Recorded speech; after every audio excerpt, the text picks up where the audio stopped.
Hi guys, I'm Dave and welcome to the Mahker channel. Today I'm going to be asking questions about what you guys want to know. So Instagram questions, YouTube questions, so here goes. Okay, first question. What turbo do you recommend for a TD5 Defender to give it more power? So we are a live agent, so I am going to recommend Gary from Alive. Firstly because he gave me one of his turbos to try on a client's vehicle and I was very impressed with it.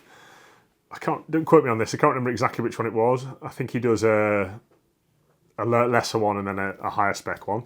I will find that out for you and drop it on the comment. How do you sign up for Scram and what are the costs? So this is an interesting one. So we are thinking about running our own Scram trip next year, simply because we weren't too keen on the pace that the other people went at.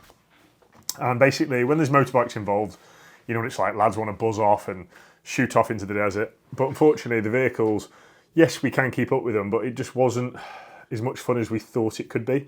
So we want to do a bit more technical stuff instead of just bombing across a desert, flat out if you like. So we're thinking about making one a little bit more interesting, slow, steady, intricate, you know, where you have to use things like your diff lock. Make it a little bit more, what's the word, challenging I want to say. So, and also spend a little bit more rest time because it was my only holiday a couple of years, well, the last two I've done. And I do actually want to get some rested and not actually come back exhausted.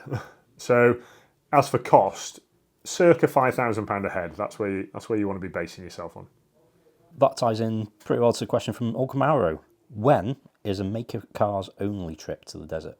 So Mauro, you know because you're on my inside WhatsApp number. And basically we're thinking July, August time, 2025. It is going to be an invite only. You can share your interest, drop me an email or a WhatsApp for those of you that know me personally. Basically, we want to make the trip a little bit different, so mainly 4x4 focused. If you own a bike and you want to tag along, you can tag along. It's a hard battle, basically, juggling bikes with cars because you've got terrain that Land Rovers want to drive that bikes can't drive, and vice versa. So we're thinking more technical, steady, slow, as I previously said, and also some nicer hotels. So treat it as like a relaxing day, and we're thinking of adding an RZR day in. So for those of you who don't know what an RZR is, it's an all-terrain ATV that's super lightweight, that goes up dunes with ease. And we stopped at a couple of hotels, and we noticed these RZR sat outside, and American couples jumping in them and having the time of their lives. So we're thinking, how about we mix that up, park the cars for a day, go in something different, something you can absolutely give hell and not break it. So that's a plan that we're thinking of doing. So an RZR day, lots of chilled, relaxed days for those of you that are getting a bit older in the tooth, because we find that, you know, people want to bond, they want to gel, and unfortunately you can't gel with people when you are in separate cars going across the desert. So that's our plan. So if you like the sound of it, please get in touch. Cool. Pretty open-ended one, this. How long does the restoration process take? Well, I've never had a restoration go to plan. So every day is a learning day, and I'll give you a prime example. So we're doing the series 2 next door currently, the one in Ethos Blue. Called the client this morning, and the game and the goalposts have changed again. So we're now doing louvered rear bench seats and rustic leather front seats. And what I find is that a project gets deep in, and let's say, give you an example, a client says, Dave, I've got a £50,000 budget. I will endeavour to basically stick within that budget. But what happens is they realise that what they've built is a masterpiece and they don't want to put, let's say, a crusty interior inside it. So, of course, I'm going to suggest, you know, what I recommend and what the client recommends, and bang our heads together and find a solution like we did this morning with Dave. But to give you an example, like a Range Rover Classic, we're doing one of those currently as well, and it's tedious because we come across rot holes, we come across endless rust, we come across gearboxes that are beyond rebuilding, and it's, you know, it adds another couple of thousand on it, adds another month to my schedule. And unfortunately, the relationship I've got with Winchester Gears, I can't just call them and say, Tom, just drop everything and build me a diff, even though he has done that in the past. But unfortunately, his lead time is going on and on and on, so he can just do his best for me. And he does try his best to accommodate me. So I want to say, if we agree it's a 5-month schedule, add 3 months onto it. to be realistically. And at the end of the day, it's a journey, and it's an interesting journey because you get lots of teasing photos from myself, lots of progress of your build, and it's very hard as well. Like currently I'm juggling staff issues. We lost a member of staff last week. I don't want to disclose why, but it wasn't pleasurable. But there you go.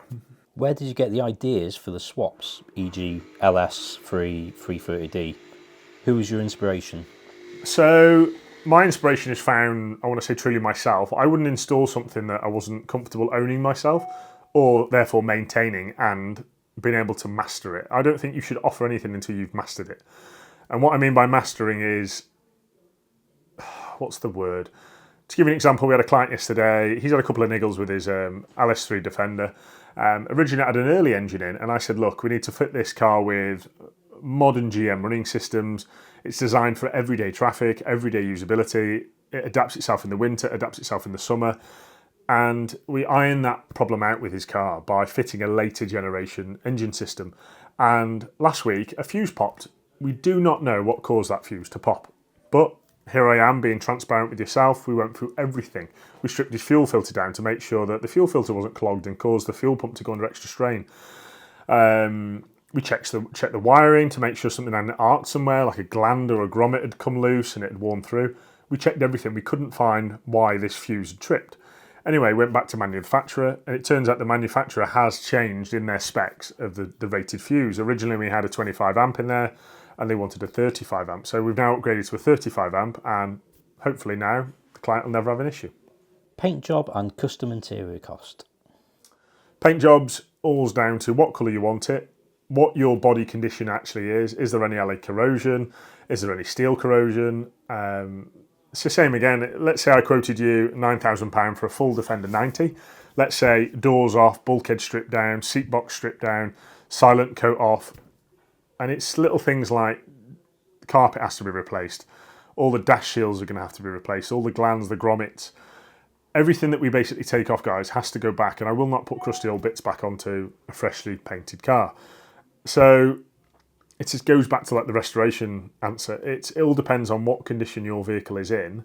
Here's a prime example. So we're doing a TD5 project, Hamish, right now. Strip the bulkhead down to find the bulkhead. It's not repairable, guys. It's full of like, it looks like a cheese grater for the best description. There is holes everywhere, and there's no point in me putting a guy on it for a week to repair it. And it's going to cost the client probably, let's say £3,000 in labour when I can buy a brand spanking new galvanised one for £1,750, say. So now we're finding that in this modern world, we don't repair panels as much as we used to. We're just replacing them because they're so much easier off the shelf. There's stainless bulkheads available, there's galvanising bulkheads available, and they are to OEM standards. So that's my answer there. Cost and supply of a 90 TD5 swap onto a new galvanised chassis. So, had a conversation the other day with a guy. I want to say circa £9,000. That includes the chassis, the labour swapping it, brake lines, shocks, springs, galvanised spring seats, doing it tastefully and nicely with stainless fixings, something that will look good and also something to be proud of. So, and that is blasting the underside of your vehicle because we don't like putting rusty bodies back on nice new chassis. MT82 gearbox on an LS conversion. What are your thoughts? Yes, it is acceptable. Yes, it has been done. I believe Neen do this, Neen Overland. I've not driven one, so I can't really comment, but we're putting some crazy power through these gearboxes. An LS3 throws power out very differently to the M57. For those of you that watched our drag racing video, I am a lover of the autos behind the LS3s, but we do offer a Tremec 6-speed that is bulletproof. And I think when an engine is as aggressive as the LS3, you need, let's say, like an agricultural gearbox, which is what the Tremec T56 Magnum is, and that's what I would recommend. Will there be an update video on the B57 engine swap soon?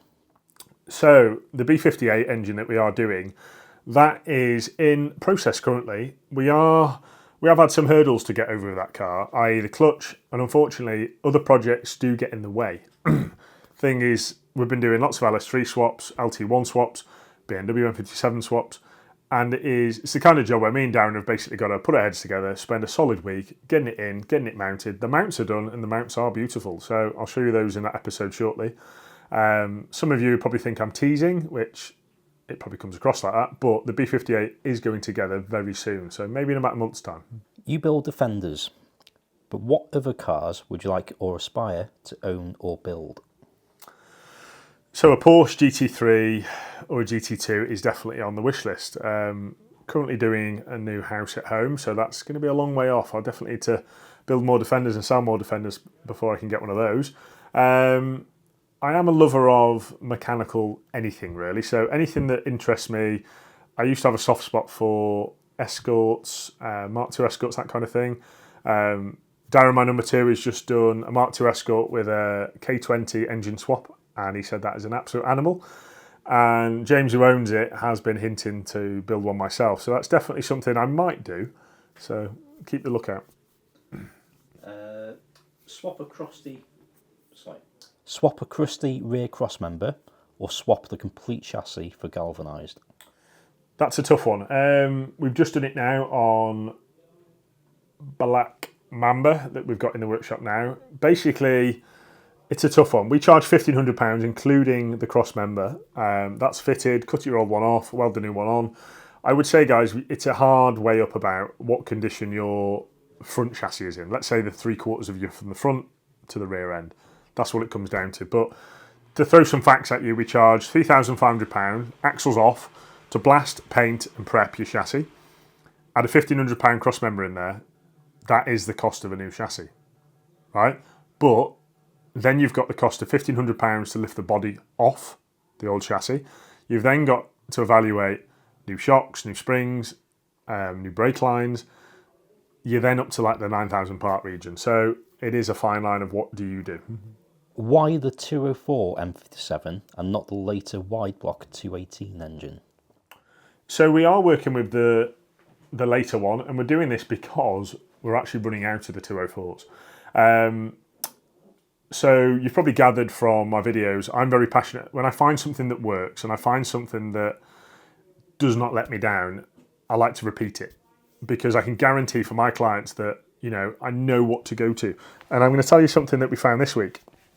And we found it because Josh from GKR, the BMW Wizards in Oswestry, I should give Josh a job, because me and Darren changed 3 transfer cases, 2 heavy duty MT82s, a clutch pack, a flywheel pack, an adapter plate on Project Precious, because we had this horrible vibration.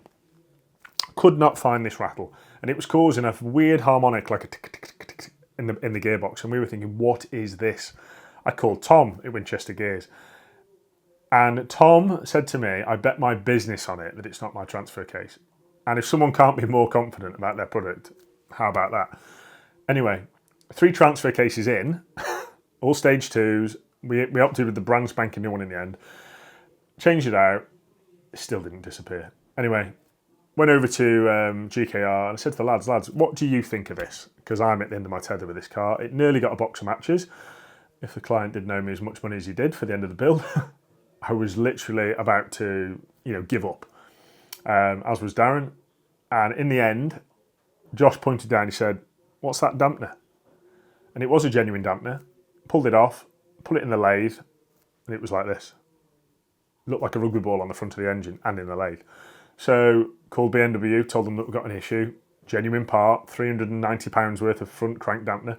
We put a new one on there, and guess what happened? The vibration disappeared.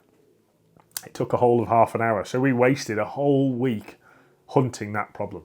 But we've now found the problem, and trust me, that problem is going to sit in my mind on the shelf of problems of how to fix problems. So if you've ever got a weird vibration, guys, and you can't nail it, please change your dampener first, and do not fit an aftermarket dampener, because it'll lose more of this. What's easier to find replacement parts for, Series 3 or first gen Defender? Oh, that's a tough one. So recently we're dabbling our feet into the series world. I want to say I don't hear much about the Stage 1 Defenders, to be fair, but the Stage 1 Defenders, you can fit TD5 parts to a degree.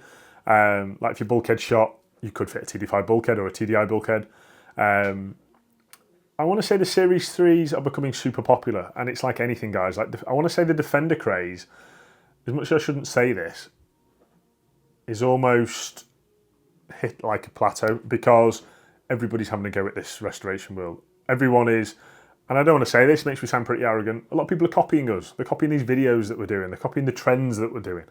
And you know what? I take it as flattery, but it's kind of frustrating when someone copies identically what we do with a car. And I saw a really cool comment the other day where it said, everybody can copy the recipe, but does it taste the same? But I pride myself on every bit of detail from the bulkhead. It's like now, I'm building one at home. Bruno's just blasted the bulkhead now, and I'm not happy with it. It's full of holes. It's absolutely riddled full of holes. I'm not going to mention the company that restored this Series 3, but I bought this Series 3 in good faith, thinking that it had been done properly. Yes, it wanted tidying up. Someone had thumped it in the back end and made a bit of a mess of it. So I thought, oh, I could put a tub on it. That's £3,000. I thought I could put a set of doors on it. That's £400. Paint job, £3,000. I thought I'd be in it about 10 grand. Anyway, I didn't want to do half a job. So I'm now doing Marsland chassis, pulled the bulkhead off. I thought, I'll just get Bruno to blast it so it's back to bare steel, do a proper job. He called me in earlier and I was like, I'm just hanging my head and thinking, who fills rusty holes full of filler? And I mean, this bulkhead looked immaculate. It's a shame I couldn't show you a photo of it before because I never took one. But you know, when you see seam sealer splattered all around the vent holes and all around certain areas, I just thought, there's gremlins hiding under there. And now I've got a pile of scrap. So whoever did that before, guys, if you think it's acceptable to fill a peppered bulkhead full of filler, you shouldn't be doing what you're doing. What's your go-to cavity wax for inside galvanised chassis? So that's interesting. So we've tried 3 or 4 different companies for this. I'm not going to put the companies' names down, but who comes out top? And the reason why they come out top, guys, is because we had a car come in that's probably about 3 years old, and I sprayed in places. This car was pretty crusty, and good client of ours, and I used the Kent cavity wax. Comes in, I want to say 500ml, maybe 750ml can, and when you get it on your hands, guys, it sticks like carpet adhesive. For those of you that have used that, it's horrible stuff. And anyway, got it all over my hands and I was like, Jesus, took some scrubbing off with the old scrub, and looked inside the chassis. I'm not going to lie, as much as I'm against waxes and stuff, but we use it. So once we've blasted the chassis, the blast actually goes through some of the holes, you know, and penetrates the chassis. So once we've airlined it all out, we fill all the chassis full of cavity wax. Those of you that had your cars treated with me, you'll notice what it is. It looks like black glue when it comes back out, and that is the cavity wax, and it does stick like to a blanket. Why does the air cleaner blow exhaust gas? Doesn't look like a turbo issue. Air cleaner. Air cleaner blow exhaust gas.